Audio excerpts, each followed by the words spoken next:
قرآن مجید کا 15واں سپارہ۔ اللہ تبارک و تعالیٰ نے آغاز اپنے محبوب کی معراج سے فرمایا۔ سبحان الذی اسری بعبدہ لیلا من المسجد الحرام الی المسجد الاقصی۔ فرمایا پاک ہے وہ ذات جس نے اپنے بندہ خاص کو سیر کرائی مسجد حرام سے لے کر مسجد اقصی تک۔ اور مسجد اقصی کون سی؟ الذی بارکنا حولہ، جس کے ارد گرد ہم نے برکتیں رکھی ہیں۔ لنوریہ من آیاتنا، تاکہ ہم انہیں اپنی نشانیاں دکھائیں۔ معراج حضور کی سیر کا نام ہے۔ اللہ نے کہا محبوب آؤ اپنی سلطنت کی سیر کر لو۔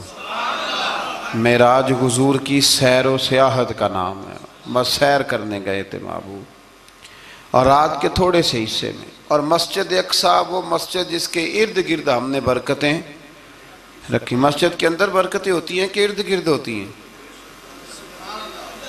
الذی بارکنا حولہ، جس کے ارد گرد ہم نے برکتیں رکھی ہیں۔ تو مفسرین نے فرمایا کہ مسجد اقصی کے ارد گرد انبیاء کے مزارات تھے، تو فرمایا کہ اس کے ارد گرد ہم نے برکتیں رکھی ہیں۔ جہاں نبی کا وجود ہو وہاں برکت ہوتی ہے، جہاں ولی کا وجود ہو وہاں برکت ہوتی ہے۔ لنوریہ من آیاتنا، تاکہ ہم انہیں اپنی نشانیاں دکھائیں۔ واقعہ معراج ظاہر ہے ایک تفصیلی اور ایک بڑا حیرت انگیز اور محبوب کی عظمت اور شانوں والا واقعہ ہے۔ تو اللہ تبارک و تعالیٰ نے 15ویں پارے کا اور سورہ بنی اسرائیل کا آغاز اسی آیت سے فرمایا۔ آیت نمبر 4 سے بیان ہوا ہے کہ بنی اسرائیل کو بائبل میں بتا دیا گیا تھا کہ وہ زمین میں 2 مرتبہ فساد اور سرکشی کریں گے۔ چنانچہ یہ دونوں مواقع آئے اور اللہ نے ان پر جابر بندے مسلط کیے۔ آیت نمبر 11 میں اللہ تعالیٰ نے فرمایا کہ انسان بڑا ہی جلد باز ہے، اسے بڑی جلدی ہے، بڑی جلدی کرتا ہے۔ آیت نمبر 12 میں بتایا کہ ہم نے نظام لیل و نہار کو اپنی قدرت کی 2 نشانیوں، اور ہم نے دن کو روشن بنایا تاکہ تم اپنے رب کا فضل تلاش کرو اور سالوں کی گنتی اور حساب کو جان لو۔ آیت نمبر 13 سے بتایا کہ ہم نے ہر انسان کا اعمال نامہ اس کے گلے میں لٹکا دیا ہے، یعنی اللہ کی قضاء و قدرت میں جو طے ہے وہ ہو کے رہے گا، اور قیامت کے دن یہ اعمال نامہ ایک کھلی ہوئی کتاب کی صورت میں ہوگا۔ بندے سے کہا جائے گا اپنا اعمال نامہ پڑھو، آج تم خود ہی احتساب کرنے کے لیے کافی ہو۔ جس نے ہدایت کو اختیار کیا تو اسی کا فائدہ اسی کو پہنچے گا، اور جس نے گمراہی کو اختیار کیا تو اس کا وبال بھی اسی پر آئے گا۔ اور کوئی بوجھ اٹھانے والا دوسرے کا بوجھ نہیں اٹھائے گا، اور ہم اس وقت تک عذاب دینے والے نہیں جب تک کہ اتمام حجت کے لیے ہم رسول نہ بھیج دیں۔ اگلی آیت میں قدرت کا ایک قانون بیان کیا گیا ہے کہ جب ہم کسی بستی والوں کو ہلاک کرنے کا ارادہ کرتے ہیں تو اس کو عیش و عشرت کا دلدادہ لوگوں کو اپنے احکام بھیجتے ہیں، پھر وہ ان احکام کی نافرمانی کر کے عذاب کے مستحق ہوتے ہیں، اور یوں ہم ان کو تباہ و برباد کر دیتے ہیں۔ پہلے قومیں عیش میں پڑتی ہیں پھر تباہ ہوتی ہیں۔ اللہ تعالیٰ اپنے محبوب کی غلامی والی زندگی عطا فرمائے اللہ۔ آیت نمبر 18 میں فرمایا کہ جو صرف دنیا کے فائدے کا طلبگار ہو تو ہم اس کو اس دنیا میں جتنا چاہیں دے دیتے ہیں، اور پھر اس کا انجام جہنم ہوتا ہے۔ اللہ فرماتا ہے تو دنیا مانگے گا تو میں دے دوں گا، یہ نہیں کہ ملے گی نہیں، لیکن دنیا ملے گی، پھر جنت اللہ سے مانگیں ربنا آتنا فی الدنیا حسنہ وفی الآخرۃ حسنہ، یا اللہ دنیا بھی اچھی کر کے دے اور آخرت بھی ہمیں اچھی کر کے عطا فرما۔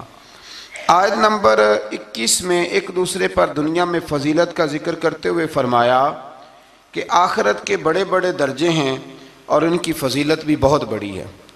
آیت نمبر 23 میں والدین کے حقوق کی جانب متوجہ کرتے ہوئے فرمایا کہ تمہارے رب نے حکم دیا ہے کہ اس کے سوا کسی کی عبادت نہ کرو، اور ماں باپ کے ساتھ نیک سلوک کرو۔ اگر تمہاری زندگی میں وہ دونوں یا ان میں سے کوئی ایک بڑھاپے کو پہنچ جائے تو اس کو اف تک نہ کہو، ان کو جھڑکو بھی نہیں، اور ان کے ساتھ ادب سے بات کرو، اور ان کے لیے عاجزی اور رحم دلی کے بازو جھکائے رکھو، اور یہ دعا کرو کہ اے میرے رب ان پر رحم فرما جیسا کہ انہوں نے بچپن میں رحم کے ساتھ میری پرورش فرمائی تھی۔ آیت نمبر 26 میں قرابت داروں، مسکینوں اور مسافروں کے حقوق ادا کرنے اور فضول خرچی سے اجتناب کا حکم ہے، اور یہ کہ فضول خرچی کرنے والے شیطان کے بھائی ہیں، اور اگر بسبب تنگ دستی خرچ نہ کر سکو تو ان سے نرم بات ہی کر لو۔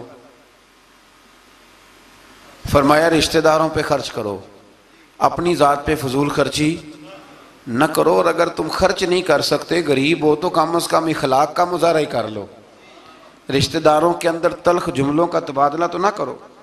آیت نمبر 29 نے تسلسل کے ساتھ احکام کا بیان ہے، تسلسل کے ساتھ۔ نمبر 1 فرمایا خرچ کرنے میں بخل، ہرس اور فضول خرچی کے درمیان میانہ روی کو اختیار کرنا، یعنی نیک کاموں میں کھلے دل سے خرچ کرنا اور مباح کاموں میں اعتدال کے ساتھ خرچ کرنا، اور ناجائز کاموں میں بالکل خرچ نہ کرنا۔ نمبر 2 ارشاد فرمایا کہ افلاس کے خوف سے اولاد کو قتل کرنے کی تمہیں ممانعت ہے، اور یہ کہ سب کا رزق دینے والا اللہ ہے۔ نمبر 3 میں فرمایا کہ زنا بہت بری چیز ہے، اس سے بچو۔ نمبر 4 میں قتل ناحق کی ممانعت ہے، اور قصاص لینے میں حد اعتدال میں رہنے کا حکم ہے۔ نمبر 5 میں یتیم کا مال کھانے کی ممانعت ہے، اور اس کے بالغ ہونے تک اس کے مال کی حفاظت کا حکم ہے۔ نمبر 6 وعدوں کے پورے کرنے کا حکم دیا گیا، یہ آیت نمبر 29 میں سارے احکام ہیں۔ اور نمبر 7 ناپ تول میں خیانت کی ممانعت کی گئی۔ نمبر 8 جس چیز کا علم نہ ہو اس کے در پہ ہونے کی ممانعت کی، جس کا پتہ نہیں اس مسئلے میں پڑھنے سے اللہ نے یہ تو بڑا مشکل کام بتا دیا۔ یہاں تو جس کو بالکل بھی نہیں نہ پتا، وہ بھی 1 2 3 فتوے تو دن میں دے ہی دیتا ہے، اللہ ماشاءاللہ۔ فرمایا جس کا پتہ نہیں اس کام کے پیچھے بے شک کان، آنکھ، دل ان سب سے روز قیامت سوال ہوگا۔ 9 نمبر میں فرمایا تکبر اور اطراء کے چلنے والے ٹھیک نہیں کرتے، ان کی مذمت ہے۔ نمبر 10 شرک کی مذمت بیان کی گئی، اور 11 نمبر پہ یہ بھی بیان ہوا کہ کسی کی روزی کی کشادگی یا تنگی کا مدار اس کی فضیلت یا بے قدری نہیں کہ بندہ اچھا نہیں تھا اس لیے اللہ نے پیسے نہیں دیے۔ فرمایا یہ اس کی بے قدری اس وجہ سے نہیں، یہ اللہ تعالیٰ کی حکمت اور مشیت کا معاملہ ہے۔ اللہ زیادہ بہتر جانتا ہے کہ کسی کو اس نے کیا دینا ہے۔ ان تفصیلات کے بعد فرمایا اے رسول یہ وہ حکمت والی باتیں ہیں جن کی ہم نے آپ کی طرف وحی فرمائی ہے۔ اقوال زری لکھے ہوتے ہیں نا، آپ اس طرح کریں سورہ بنی اسرائیل کی آیت نمبر 29 لکھ کے لگائیں۔ میں اکثر نا جب کوئی بندہ کہتا ہے نا اقوال زری، تو میں کہتا ہوں پہلے بتاؤ قرآن سارا تم نے لکھ کے لگا لیا، یاد کر لیا، حدیثیں ساری لکھ لی؟ اب تو انگریزوں کے قولوں کو اقوال زری بنا کے لوگ بیان کرتے ہیں، تو میں کہتا ہوں پہلے قرآن حدیث اپنے اللہ کے بندوں کی باتیں تو پوری کر لو، تم تو دور نکل گئے ہو۔ اللہ فرماتا ہے یہ حکمت والی باتیں ہیں، یہ تھوڑی حکمت والی بات ہے کہ رب فرما رہا ہے کہ کسی کی روزی کا کشادگی یا تنگی کا مدار اس کی فضیلت یا بے قدری پہ نہیں، بلکہ تو اللہ بہتر جانتا ہے کہ اس کو کیا دینا ہے۔ یہ بہت بڑی حکمت والی بات۔ آیت نمبر 40 میں کفار اور مشرکین کی اس خبیث فطرت کو بیان کیا گیا کہ خود تو بیٹوں کی تمنا کرتے ہیں اور اللہ کی طرف بیٹیوں کی نسبت کر کے کہتے ہیں کہ فرشتے معاذ اللہ اللہ کی بیٹی ہیں۔ آیت نمبر 44 سے بیان ہوا کہ 7 آسمان اور زمینیں اور جو بھی ان میں ہے اپنے اپنے انداز میں اللہ کی تسبیح کر رہے ہیں، ہر چیز اللہ کی حمد کے ساتھ اس کی تسبیح کر رہی ہے، لیکن تم ان کی تسبیح کو سن نہیں سکتے۔ آیت نمبر 45 میں فرمایا کہ منکرین آخرت قرآن کی تعلیمات سے استفادہ کرنے سے محروم رہے اور ان کے دل و دماغ حق کو قبول کرنے کی سعادت سے محروم ہیں، اور فصیح و بلیغ قرآن سن کر بھی نبی پر سحر زدہ ہونے کا تان کرتے ہیں معاذ اللہ۔ آیت نمبر 49 میں بتایا کہ منکرین آخرت کہتے ہیں کہ جب ہماری ہڈیاں گل سڑ کے ریزہ ریزہ ہو جائیں گی تو کیا ہمیں از سر نو پیدا کیا جائے گا؟ اللہ تعالیٰ نے فرمایا تم پتھر بن جاؤ یا لوہا یا کوئی اور مخلوق جو تمہارے خیال میں بہت سخت ہو، وہی رب ذوالجلال دوبارہ پیدا کرے گا جس نے تمہیں پہلے پیدا فرمایا تھا۔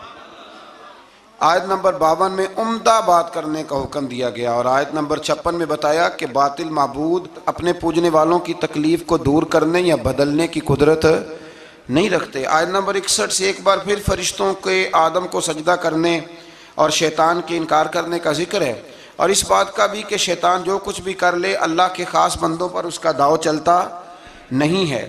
آیت نمبر 67 میں فرمایا کہ جب سمندری طوفان میں گر جاتے ہیں تو معبودان باطلہ کی بجائے صرف اللہ کو پکارتے ہیں.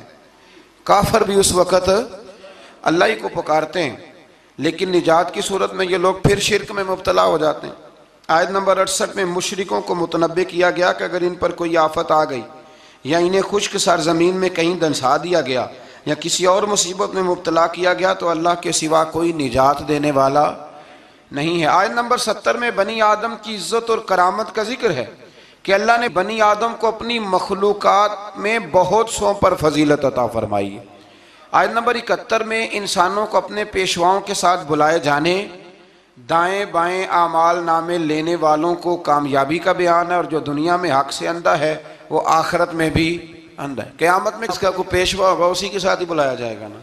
جو ساری زندگی کہتا رہے میں مانتا ہی نہیں کسی کو، کوئی امام نہیں، کوئی تقلید نہیں، کوئی شے نہیں، تو وہ کدھر جائے گا؟ ہاں اسی کے ساتھ جائے گا. اللہ تبارک و تعالیٰ سمجھنے کی توفیق عطا فرمائے. پھر اللہ تبارک و تعالیٰ نے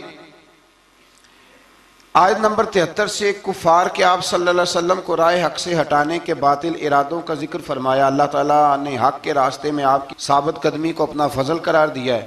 آپ کو جزیرہ عرب سے نکالنے کی کفار کی سازش کا ذکر کرتے ہوئے فرمایا کہ وہ ایسا کرنے میں کامیاب ہو بھی جائیں تو برے انجام سے بچ سکتے نہیں. اشارتاً 5 نمازوں کا حکم فرمایا، فجر کی فضیلت کا بیان کیا، نماز تہجد کی ترغیب، اور رسول اللہ صلی اللہ علیہ وسلم کے لیے مقام محمود جو مقام شفاعت کبریٰ ہے، جہاں کھڑے ہو کے رسول پاک امت کی سفارش فرمائیں، عطا کیے جانے کا بیان ہے. آیت نمبر 81 سے حق کی آمد اور باطل کے نیست و نابود ہونے کا بیان ہے، اور یہ کہ قرآن میں اہل ایمان کے لیے شفا بھی ہے اور رحمت بھی ہے. آیت نمبر 83 میں انسان کی اس فطرت کا ذکر ہے کہ نعمتوں پر ناشکری اور مصیبت پر نا امیدی کا اظہار کرتا ہے، یہ اس کی فطرت ہے. آیت نمبر 85 میں اس امر کا بیان ہے کہ یہود نے رسول اللہ صلی اللہ علیہ وسلم سے روح کے بارے میں سوال کیا تو اللہ تعالیٰ نے فرمایا کہ اے رسول صلی اللہ علیہ وسلم کہہ دیجئے کہ روح میرے رب کے امر سے ہے اور تم کو محض تھوڑا سا علم عطا کیا گیا. اس سے یہ بتانا مقصود ہے کہ جن چیزوں کی حقیقت جاننے پر ہدایت اور نجات موقوف نہیں نا، ان کے در پہ ہونے کی تمہیں ضرورت بھی نہیں ہے. آیت نمبر 88 میں ایک بار پھر قرآن کے مثل لانے کا چیلنج اور کافروں کے عجز کا بیان. آیت نمبر 90 سے مشرکین مکہ کے بعد فاسد مطالبات کا ذکر کرتے ہوئے فرمایا کہ انہوں نے کہا ہم اس وقت تک آپ پر ایمان نہیں لائیں گے حتیٰ کہ آپ ہمارے لیے زمین سے پانی کا کوئی چشمہ جاری کر دیں، یا آپ کھجوروں اور انگوروں کے باغات کے مالک بن جائیں جن کے نیچے نہریں بہہ رہی ہیں، یا آپ ہمیں جس عذاب سے ڈراتے ہیں وہ لے آئیں، یا آسمان کو ٹکڑے ٹکڑے کر کے ہم پہ گرا دیں، یا اللہ اور فرشتوں کو ہمارے سامنے بے حجاب کر دیں، یا آپ کے لیے سونے کا گھر ہو، یا ہم آسمان پر چڑھ جائیں اور پھر آسمان سے ہم پر کتاب نازل کریں جس کو ہم پڑھیں. ان سب مطالبات کے جواب میں اللہ نے فرمایا اے رسول صلی اللہ علیہ وسلم کہہ دو میرا رب ہر عیب سے پاک ہے، میں کوئی شعبدے باز نہیں ہوں، بلکہ میں تو اللہ کا وہ بندہ ہوں جسے اللہ نے اپنا رسول بنا کے بھیجا ہے. یہ کچھ لوگ نا شعبدوں کی باتیں کرتے ہیں، آج بھی کرتے ہیں، فلانے پیر صاحب ہیں جی، یہ جو کچھ لوگ بڑے بڑے نادان ہیں نا، یہ ساری آپ پڑھ لیں آیت نمبر 90 تو وہی سارے سوالات ہیں جو آج کا بد مذہب ولیوں کے بارے میں کرتا ہے. کہتا ہے اگر ایسے ہیں تو پھر یہ کر دیں، پھر وہ کر دیں. او خدا کے بندو، ولی شعبدے دکھانے نہیں آتے، بندوں کو رب سے ملاتے ہیں. ان کا کام پیغام حق دینا ہے، ان کا یہ کام نہیں ہے. آیت نمبر 94 سے کفار مکہ کے اس اعتراض کا ذکر ہے کہ اللہ نے بشر کو رسول بنا کے کیوں بھیجا؟ استغفر اللہ، یعنی کوئی فرشتہ کیوں نہیں بھیجا؟ اللہ تعالیٰ نے فرمایا رسول صلی اللہ علیہ وسلم کہہ دو اگر زمین میں فرشتے بستے اور اطمینان سے چلتے پھرتے تو ہم ان پر آسمان سے فرشتہ ہی رسول بنا کے نازل کرتے. اگر فرشتوں کی طرف رسول بنانا ہوتا تو پھر کس کو بناتے؟ فرشتوں کو. یعنی نبی اور رسول جس مخلوق کی طرف مبعوث ہوئے اسی کے جن سے ہوتے ہیں. ان آیات میں یہ بھی بتایا کہ منکرین آخرت کو ان کے منہوں کے بل اندھا، گونگا اور بہرا بنا کر اٹھایا جائے گا اور ان کا ٹھکانہ جہنم ہے. آیت نمبر 100 میں فرمایا کہ آپ کہیے اگر بالفرض تم میرے رب کی رحمت کے خزانوں کے مالک ہوتے تو تم خرچ کے ڈر سے ان کو روکے رکھتے، اور دراصل انسان ہے ہی بخیل، یہ کنجوس ہے، یہ اللہ کی دی ہوئی توفیق سے بھی اس کے رستے میں خرچ کرنے کو تیار نہیں ہوتا۔ آیت نمبر 101 سے موسیٰ علیہ السلام کو 9 معجزات عطا کیے جانے، فرعون کا آپ کو ساحر کہنے، فرعون کے غرق ہونے اور بنی اسرائیل کے زمین میں آباد ہونے کا ذکر ہے۔ آیت نمبر 105 میں قرآن مجید کو بتدریج تھوڑا تھوڑا نازل کر کے نازل کرنے کی حکمت یہ بتائی گئی کہ رسول ان پر ٹھہر ٹھہر کے پڑھیں گے، ان کے لیے قرآن کو سمجھنے میں آسانی ہوگی۔ مشرکین مکہ اعتراض کرتے تھے کہ کبھی آپ اللہ کہتے ہیں کبھی رحمان کہتے ہیں، ہم تو رحمان کو نہیں جانتے، تو اللہ نے فرمایا رسول کہہ دیجئے کہ معبود برحق کو تم اللہ کہہ کے پکارو یا رحمان کہہ کے پکارو، تم اسے جس نام سے بھی پکارو گے سب اسی کے نام ہے، اور اسے پکارنے میں میانہ روی سے کام لو۔ آخری آیت میں فرمایا کہ اللہ کی نہ کوئی اولاد ہے، نہ کوئی اس کی سلطنت میں اس کا شریک ہے، نہ اسے کسی مددگار کی ضرورت ہے، اور آپ اس کی کبریائی کو بیان کرتے رہیے۔ آگے شروع ہو جاتی ہے سورہ کہف۔ اصحاب کہف کا نام تو سنا ہے نا ماشاءاللہ آپ حضرات۔ پہلے اس کی فضیلت میں ایک حدیث نہ بیان کروں؟ نبی کریم صلی اللہ علیہ وسلم نے فرمایا، یہ مسلم شریف کی حدیث ہے، دجال آئے گا قیامت کے قریب اور بڑے لوگوں کو گمراہ کرے گا، تو حضور نے فرمایا جو سورہ کہف کی 10 آیات زبانی یاد کر لے نہ، وہ دجال کے فتنے سے بچ جائے گا۔ اللہ توفیق عطا فرمائے۔ اس سورہ مبارکہ کی آیت نمبر 9 سے اصحاب کہف کا ذکر شروع ہوتا ہے۔ اصحاب کہف، جب حضرت عیسیٰ علیہ السلام کو اللہ کریم نے چوتھے آسمان پہ بلا لیا نا، تو دقیانوس نام کا ایک بادشاہ ہوا بنی اسرائیل کے اندر، بڑا ظالم تھا، اس نے گمراہی پھیلا دی، اور جو لوگ معاذ اللہ کفر اور شرک نہیں کرتے تھے انہیں قتل کروا دیتا تھا۔ تو 7-8 نوجوان اپنا ایمان بچا کے بھاگے۔ او ہو اللہ اکبر، ساری دنیا مال بچا کے بھاگتی، وہ 7-8 نوجوان اپنا ایمان بچا کے بھاگے کہ یہ ہمیں کہیں کفر کی طرف نہ لوٹا دے، تو جا کے ایک غار کے اندر چلے گئے، تو ایک کتا بھی ان کے ساتھ ہو گیا۔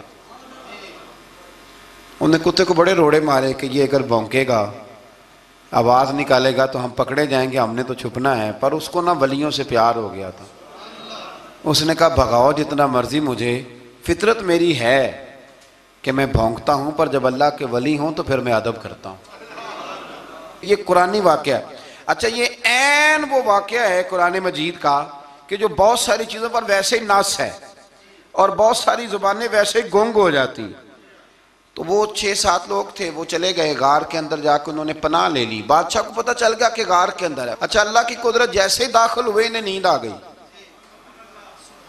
یہ سو گئے۔ اور قرآن مجید کہتا ہے، قرآن مجید کے یہ لفظ ہیں کہ کتا غار کے منہ پر بازو پھیلا کے بیٹھ گیا، گویا اپنے مالکوں کی خدمت کر رہا ہے۔ اب میاں صاحب کی ایک بات کر لیں درمیان میں۔ میاں صاحب فرماتے ہیں، جنہ تناں وچ عشق نہ رچیا، کتے ہونا تھی چنگے، اور چلو مالک دے کر راکھی کر دے، صابر بھوکے ننگے۔ یہ دیکھو نا کہ اتنا تو ان کے اندر بھی کمال ہے، اپنے نا دونوں بازو پھیلا کے، کتا بھی غار پہ بیٹھ گیا، ان کو نیند آ گئی۔ بادشاہ نے پتہ کرایا، کہاں بھاگ کے گئے؟ تو کہا وہ غار کے اندر ہیں۔ بادشاہ کہنے لگا کہ ان کی سزا یہ ہے کہ ایک دیوار چن دو غار کے منہ میں، غار کوئی بند کر دو۔ جس بندے کی ڈیوٹی لگائی نا غار چننے کی، بندہ بڑا نیک تھا، اس کو دیوار بنانے کا ذمہ دیا، اس نے نا دیوار بھی بنائی اور ایک تختی پہ نا سب کے نام لکھے، اور وہ تختی ایک صندوق میں رکھ کے وہاں بند کر دی، اور اسی طرح کی ایک تختی اس کے نیچے لکھا کہ ایک تختی ان کے ناموں کی نا میں مال خزانہ میں بھی بند کر رہا ہوں۔ اللہ تبارک و تعالیٰ کی قدرت کے بعد مفسرین نے لکھا ہے وہ 100 سال تک سوئے رہے، اور بعض نے لکھا ہے کہ 300 سال تک سوئے رہے۔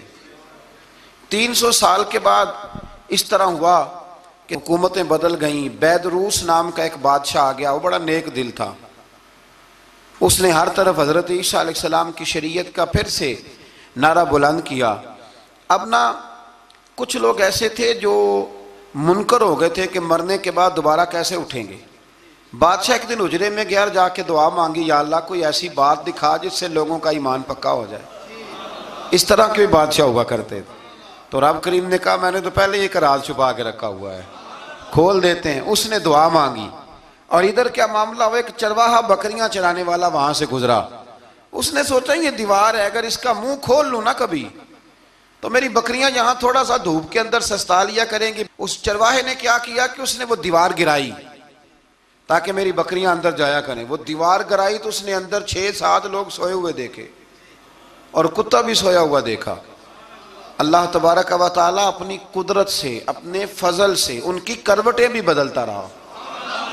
اپنی قدرت سے ایک طرف انسان پڑا رہے نا تو اعضاء گل جاتے ہیں, ان کی کروٹیں بھی بدلی جاتی, مناسب روشنی بھی دی جاتی, حرارت بھی. اس نے دیوار گرائی تو ان کی آنکھ کھل گئی. ایک دوسرے سے کہنے لگے آج تو بڑی گہری نیند سوئے ہیں یار, آج تو لمبی نیند ہی پوری کر لی. چلو بھوک بڑی لگی ہے, ایک دوست کو بھیجو. یہ سارا واقعہ قرآن مجید میں موجود ہے, میں اپنے لفظوں میں بیان کر رہا ہوں. جاؤ ایک دوست کو بھیجو بازار سے نا کھانا لے آئے. پیسے وہی 300 سال پرانی کرنسی. وہ جب نان بھائی کی دکان پہ گیا نا سامان لینے, اس کو پیسے دیے تو نان بھائی نے ہاتھ پکڑ لیا, کہنے لگا میاں تو کدھر سے آیا, یہ کون سے پیسے؟ اس نے کہا پیسے کاہے کہ میں بھی سوچ رہا ہوں کہ حالات بدلے ہیں, سارے حضرت عیسیٰ کا کلمہ پڑھ رہے ہیں, ماحول اور ہے. اس نے کہا تیرے ہاتھ کوئی خزانہ لگ گیا ہے. یہ تو ہم نام سنتے تھے کہ یہاں کوئی دقیانوس نام کا بادشاہ رہے, کوئی خزانہ, بتا کہاں سے لیے. شور ہوا, حاکم شہر تک خبر پہنچی, بادشاہ تک پہنچی. اس نے بتایا کہ بھئی ہم تو دقیانوس کے ڈر سے بھاگے ہیں, کل بھاگے ہیں یا آج سویرے, اتنا زیادہ ہمیں پتہ نہیں, کل یا آج سویرے بس نا. اتنا سا ہمیں یاد ہے کہ ہم گئے تھے. بہرحال لوگ جمع ہو گئے, اکٹھے ہو گئے, غار تک پہنچے. اب جو غار کے اندر تھے وہ پتہ کہتے ہیں لگتا ہے ہمارا دوست پکڑا گیا ہے. پکڑا گیا ہے تو اب بندے جمع ہو گئے. وہ اندر ڈر رہے تھے, تسبیح کر رہے تھے, اللہ کو یاد کر رہے تھے. ادھر یہ پہنچ گیا. جب ان لوگوں نے یہ جیتا جاگتا رب کے فضل کا نمونہ دیکھا اور بادشاہ نے کہا کہ یہ کیا ہے, صندوق کھولا تو اس کے اندر وہ تختی لکھی تھی کہ یہ ان کے نام ہے, یہ دقیانوس سے ڈر کے بھاگے ہوئے ہیں, یہاں یہ سو رہے ہیں, اور اسی کی ایک تختی میں نے فلان جگہ بھی دفن کیا. وہ تختی بھی وہاں سے نکل آئی. اب سب لوگوں کی آنکھوں میں آنسو آئے اور سب کہنے لگے لا الہ الا اللہ, لا الہ الا اللہ, لا الہ الا اللہ. سب کہنے لگے ان اللہ علی کل شیء قدیر. جب ان کی بات پوری ہو گئی, لوگوں کے ایمان پختہ ہو گئے, تو اصحاب کہف کہنے لگے کہ ہمیں اب اجازت ہے, ہم پھر دوبارہ غار میں جاتے ہیں. وہ غار میں گئے تو رب نے پھر انہیں موت عطا فرمائی, نیند عطا فرمائی, تحفہ دیا. بادشاہ نے پھر اس کے آگے دیوار بنائی اور وہاں بادشاہ نے ایک مسجد تعمیر کرا دی, لوگ زیارت کرنے جاتے. یہ اصحاب کہف کا ذکر ہے. اب یہاں ہمارے مفسرین نے لکھا ہے کہ وہ جو کتا تھا نا وہ بھی ساتھ ہی تھا. اللہ قیامت والے دن اسے انسانی, یا تو انسانی شکل ملے گی یا جیسے رب کا فضل ہوگا رب کریم اسے بھی جنت عطا فرمائے گا. اس نے تبلیغ کی, دین کی, اس نے کیا کیا, تبلیغ کی, نمازیں پڑھی, روزے رکھے, حج کیا, 10 ہوتے صحیح اس کیتا کی. اسی آکھیے نا خدا کے فضل سے ہم پر ہے سایہ غوث اعظم کا, ہمیں دونوں جہاں میں ہے سہارا غوث اعظم کا. لوگ پریشان ہو جاتے ہیں, کہتے ہیں کس طرح کی بات کرتے ہو. تو میں نے کہا اصل میں تیرا عقیدہ کچا ہے.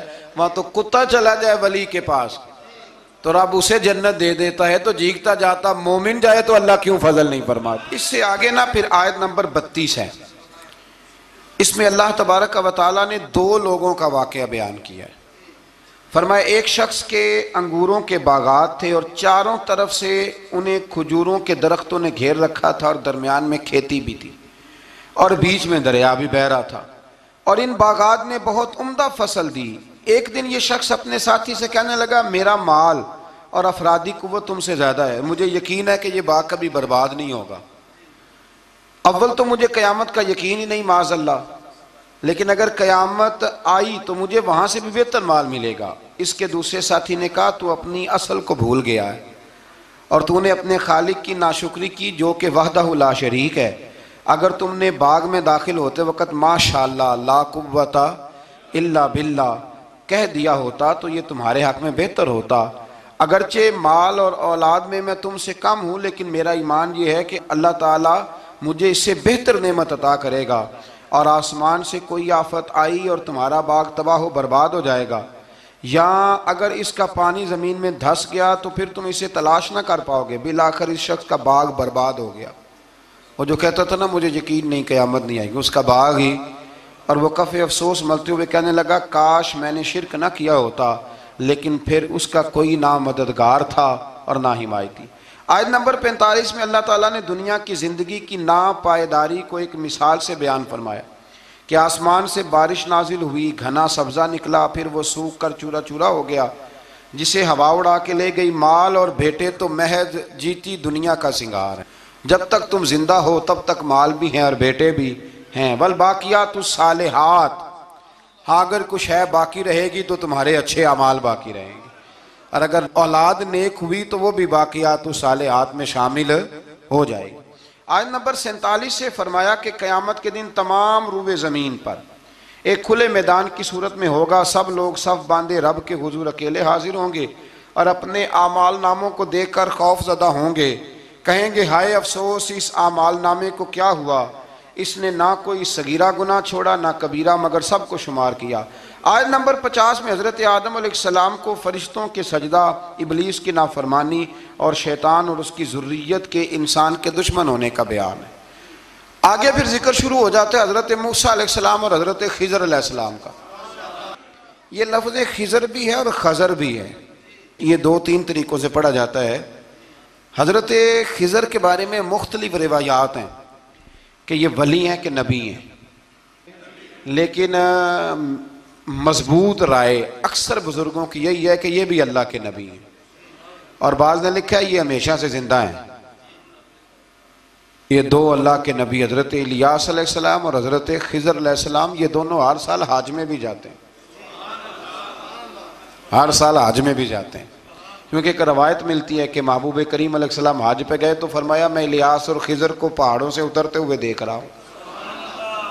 تو جن کو اللہ نے کھلی آنکھیں دی ہوتی ہیں پھر انہیں زیارت بھی ہوتی ہے، انہیں یہ نظر بھی آتے ہیں۔ حضرت خضر علیہ السلام کو اللہ نے علم لدنی عطا فرمایا۔ یہ علم لدنی اللہ جس کو اپنے پاس سے عطا کر دے اس کو علم لدنی کہتے ہیں۔ حضرت موسیٰ علیہ السلام ایک دن تقریر کرتے ہوئے کسی نے پوچھا کہ آپ سب سے بڑے عالم ہیں، فرمایا الحمدللہ۔ تو اللہ کریم نے فرمایا نہیں ہے موسیٰ کلیم آپ سے بڑے بڑے بھی ہیں، بڑے بڑے لوگ ہیں۔ ہمارے ہاں مسئلہ ہے پا نہ پڑی اور لوگ مناظرہ کرنے آتے ہیں، کئی دفعہ لوگ نا مسئلہ بتاتے ہیں تو میں کہتا ہوں جناب آپ نے بتا دیا کہ اب آپ نے حکم کرنا ہے، اب آپ نے حکم کرنا ہے۔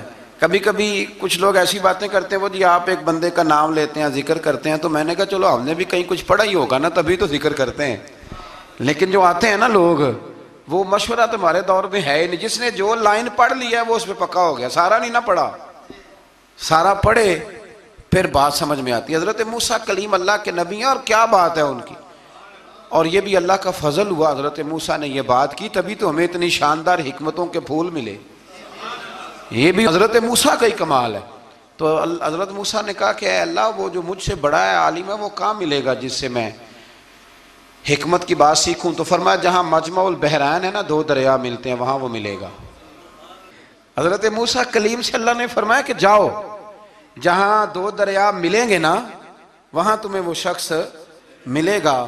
تو یا اللہ میں کس طرح، فرمایا زادرہ ساتھ لے جاؤ کھانے پینے کا سامان۔ حضرت موسیٰ کلیم لے گئے، مچھلی بھی لے گئے، فرمایا یہ مچھلی جہاں تمہارے برتن سے نکل کے دریا میں داخل ہو وہاں دریا میں شگاف پڑ جائے گا، وہاں وہ تمہیں شخص ملے گا۔ حضرت موسیٰ نے اپنے خادم حضرت یوشع بن نون علیہ السلام کو بھی ساتھ لیا، یہ بعد میں حضرت موسیٰ علیہ السلام کے جانشین ہوئے۔ یہ دونوں سفر پہ نکل گئے، ایک جگہ پہ پہنچے جہاں پہاڑ تھا ساتھ دریا بھی تھا، اس کے نیچے آرام کرنے لگے۔ حضرت موسیٰ کلیم سو گئے تو یوشع بن نون علیہ السلام موجود تھے، مچھلی جھٹ سے نکلی دریا میں داخل ہو گئی، وہاں راستہ بھی بن گیا۔ اب اٹھے حضرت موسیٰ کلیم جب اٹھے تو فرمایا چلو چلیں، تھوڑا آگے جا کے فرمایا بھوک لگ رہی ہے کھانا تو نکالو۔ انہیں یاد آیا، کہنے لگے حضور مچھلی تو دریا میں چلی گئی تھی۔ فرمایا تو نے بتایا نہیں، وہی تو ہماری منزل تھی جہاں مچھلی دریا میں گئی۔ پھر وہاں سے واپس آئے قدموں کے نشانوں پہ، وہاں پہنچے جہاں مچھلی گئی تھی تو وہاں ایک شخص لیٹا ہوا تھا، چادر لے کے آپ نے سلام لی تو انہوں نے کہا وعلیکم السلام یا موسیٰ کلیم اللہ. تو آپ نے فرمایا آپ کون ہیں؟ فرمایا میں وہی ہوں جس کو آپ تلاش کر رہے ہیں. تو فرمایا آپ نے مجھے کیسے پہچانا؟ فرمایا جس رب نے تمہیں بھیجا ہے نا اس نے ہی مجھے بتایا ہے کہ موسیٰ آ رہے ہیں، موسیٰ آ رہے ہیں. اب حضرت خضر نے جو کچھ فرمایا وہ بڑا شاندار ہے. فرمایا موسیٰ کچھ باتیں ایسی ہیں جن کا آپ کو علم ہے اور مجھے نہیں، اور کچھ ایسی ہیں جن کا مجھے علم ہے اور آپ. اللہ اکبر. یہ کبھی ہماری سمجھ میں بات آ جائے، یہ کبھی سمجھ میں آ جائے. کچھ باتیں ایسی ہیں جس کا مجھے علم ہے، اور یہ بڑے بڑے سیانے بندے نہیں مانتے. بڑے بڑے میں عالم ہوں جی، تو آپ عالم ہیں میاں ایک شعبے کے، لیکن بہت سارے دنیا میں شعبے ہیں نا. دین کے عالم کا درجہ سب سے بڑا ہے، لیکن قانونی مشاورت کرنی ہے تو آپ وکیل سے کریں گے. گاڑی کے بارے میں پوچھنا ہے تو کسی مکینک سے پوچھیں، لیکن آپ بن کے نہ بیٹھ جائیں. فرمایا جس کا آپ کو علم ہے مجھے نہیں، اور جس کا مجھے علم ہے ان میں سے آپ کو نہیں. تو کہا میں پھر آپ کے ساتھ رہنا چاہتا ہوں اور میں وہ سیکھنا چاہتا ہوں جو آپ بتا رہے ہیں. تو حضرت خضر فرمانے لگے صبر کر لیں گے میرے ساتھ؟ یہ سب سے مشکل کام ہے. یہ سب سے، یعنی ہر بات کی تو یہاں لوگوں کو وضاحت چاہیے. کھانسے بھی تو آپ کو بتانا پڑے گا کھانسے کیوں، ہنسے بھی تو آپ کو بتانا پڑے گا ہنسے کیوں. بے بزرگ ہیں، بزرگوں کی باتوں میں حکمتیں ہوتی ہیں، لیکن ہم حکمت کی طرف جانے کو تیار نہیں ہوتے. ہمیں تو فوری طور پہ جواب چاہیے، حل چاہیے. حضرت موسیٰ علیہ السلام جناب خضر کے ساتھ چلے. فرمایا صبر کروں گا، میں چلتا ہوں آپ کے ساتھ. دریا کے قریب گئے کشتی میں بیٹھنے کے لیے، تو کشتی والوں نے حضرت خضر کو پہچان لیا، بغیر کرائے کے سوار کرایا. اور جب پار اترنے لگے تو حضرت خضر نے کشتی کا ایک تختہ ہی توڑ دیا. حضرت موسیٰ کہنے لگے یہ آپ نے کیا کیا؟ انہوں نے نیکی کی، آپ نے تختہ توڑ دیا. فرمایا آپ کو کہا تھا نا آپ نے صبر نہیں کرنا، آپ کو کہا تھا نا. فرمایا چلو میں صبر کروں گا. تھوڑا آگے گئے تو ایک نوجوان لڑکا، ابھی چھوٹی عمر ہے، وہ ملا. حضرت سیدنا خضر علیہ السلام نے اسے قتل ہی کر دیا. فرمانے لگے آپ نے قتل ہی کر دیا؟ ایک قرآن مجید ہے بھائی. میں کبھی کبھی سوچتا ہوں یہ ہم کسی درویش کی بات سناتے تو بندے اڑ جاتے. فتوے نکلتے کہ نہ نکلتے؟ میرا خیال ہے ہر مسجد سے نکلتے. اور فتوے ایک ایک جتنے مسجد میں نمازی ہوتے سب کے ہاتھوں میں فتوے ہوتے. قتل کر دیا، قتل ہی ہو گیا بندہ. تو حضرت سیدنا موسیٰ علیہ السلام فرمانے لگے آپ نے قتل ہی کر دیا. فرمایا میں نے کہا تھا نا آپ نے صبر نہیں کرنا. آپ فرمانے لگے چلو اگر اب میں بولا نا تو بے شک آپ مجھے علیحدہ کر دیجئے گا. حضرت موسیٰ کلیم اب بولا تو علیحدہ کر دیا. ایک بستی میں داخل ہوئے، بستی کے لوگوں سے پانی مانگا تو انہوں نے پانی بھی نہ دیا، آرام کرنے کو جگہ بھی نہ دی. پر وہاں ایک دیوار گر رہی تھی، حضرت خضر علیہ السلام نے سیدھی کرنی شروع کر دی. ساری دیوار بنائی. تو حضرت موسیٰ کہنے لگے کن لوگوں کی خدمت کر رہے ہو جنہوں نے پانی بھی نہیں دیا، انہوں نے پانی تک نہیں پوچھا. فرمانے لگے بس بھئی آپ نے وعدہ کیا تھا کہ اب بولیں گے تو بے شک علیحدہ کر دینا. آپ بولیں، اب آپ کا اور میرا ساتھ زیادہ نہیں چل سکتا. آپ بولیں. جو بول پڑے نا، غلامی کرے تو رستے لمبے چلتے ہیں، اور جو بولے نا جس کو وضاحتیں چاہیے ہو وہ غلام نہیں ہوتا، اس کے ساتھ پھر باتیں لمبی. ہاں تو آنکھ بند کر کے چل.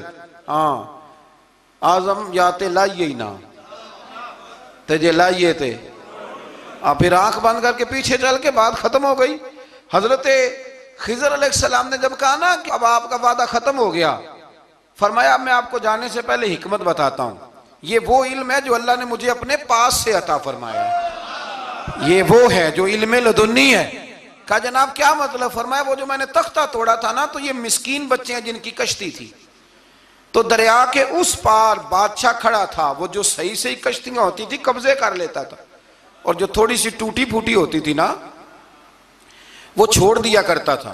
تو میں نے تھوڑی سی کشتی ان کی اس لیے توڑ دی ہے تاکہ دیکھے گا تو چھوڑ دے گا، اس لیے میں نے بھلا کیا ہے. اور فرمایا وہ جو بچہ میں نے قتل کیا نا وہ شروع سے ہی کفر کا دل دادا تھا، اس کے ماں باپ نیک تھے. اگر بڑا ہوتا جوان ہوتا تو ہو سکتا ہے ماں باپ کو بھی کفر میں مبتلا کر دیتا. اب اس کے بدلے اللہ انہیں صالح بیٹا عطا فرمائے گا. تو یہ بھی میں نے اللہ کے دیے ہوئے علم سے کیا. اور فرمایا یہ جو دیوار میں نے نبی ہو کے یا ولی ہو کے مزدوری کر کے دیوار بنائی ہے نا، اللہ اکبر. فرمایا یہ دیوار عام لوگوں کی نہیں، یہ یتیم بچوں کا خزانہ ہے دیوار کے نیچے، یہ گر جاتی تو خزانہ ظاہر ہو جاتا، اور بچائی اس لیے ہے کہ وَكَانَ أَبُوهُمَا صَالِحًا، ان بچوں کا باپ نیک آدمی تھا، ان کا باپ۔ قاضی ثناء اللہ صاحب پانی پتی فرماتے ہیں ڈائریکٹ باپ نہیں تھا، 7ویں نسل میں جا کے باپ بنتا تھا۔ سن لیں یہ بھی بات، ایک بندہ نیک ہو تو اس کی 7 نسلوں تک رب خزانوں کی بھی حفاظت فرماتا ہے۔ اب آپ اندازہ فرمائیں کہ بات کتنی دور تک جاتی ہے۔ بزرگوں کی باتوں میں نا حکمتیں ہوتی ہیں، دانائیاں ہوتی ہیں۔ یہ طریقت کے جو لوگ ہوتے ہیں انہیں سبق یہ دیا جاتا ہے کہ آمنا وصدقنا، ماننا ہے اور تصدیق کرنی۔ ہمارا معاملہ یہ ہے کہ یہاں وضاحت دینی پڑتی، وہ جی وہاں کیا ہوا تھا، وہ جو گاڑی آپ کے پاس ہے تو وہ کہاں سے آئی، تو وہ جو کل آپ نیا جوڑا پہن کے آئے تھے تو وہ کدھر سے آیا۔ تو جو لوگ وضاحتیں مانگتے ہیں وہ اپنے نہیں ہوتے، ان کا غلامی کا رشتہ نہیں ہوتا۔ حبیب اور ہوتا ہے، شریک اور ہوتا ہے۔ شریک وضاحتیں مانگتے ہیں، حبیب محبت کرتے ہیں۔ ہمارا آج سب سے بڑا المیہ یہ ہے، سب سے بڑا، کہ ہم کسی حکمت کے تحت کوئی بندہ اگر کوئی کام کر رہا ہے تو مجبوری ہے کہ ہمیں وہ حکمت بتائی جائے، ایسا نہ کریں۔ یہ طریقہ حضرت غوث اعظم رضی اللہ تعالیٰ عنہ، حضور غوث پاک رضی اللہ تعالیٰ عنہ کو ایک شخص ملنے آ گیا، ملا علی قاری نے لکھا ہے، آپ کے ایک مرید نے کہا چل میرے پیر سے ملنے، کہنے لگا میں نہیں جاتا ملنے کسی پیر شیر سے، کہا نہیں آؤ تو صحیح۔ وہ آیا نہ تو اس نے دیکھا کہ 50 گھوڑے عربی نسل کے کھڑے ہیں غوث پاک کے دروازے، موٹے تازے چوڑے عربی نسل کے گھوڑے۔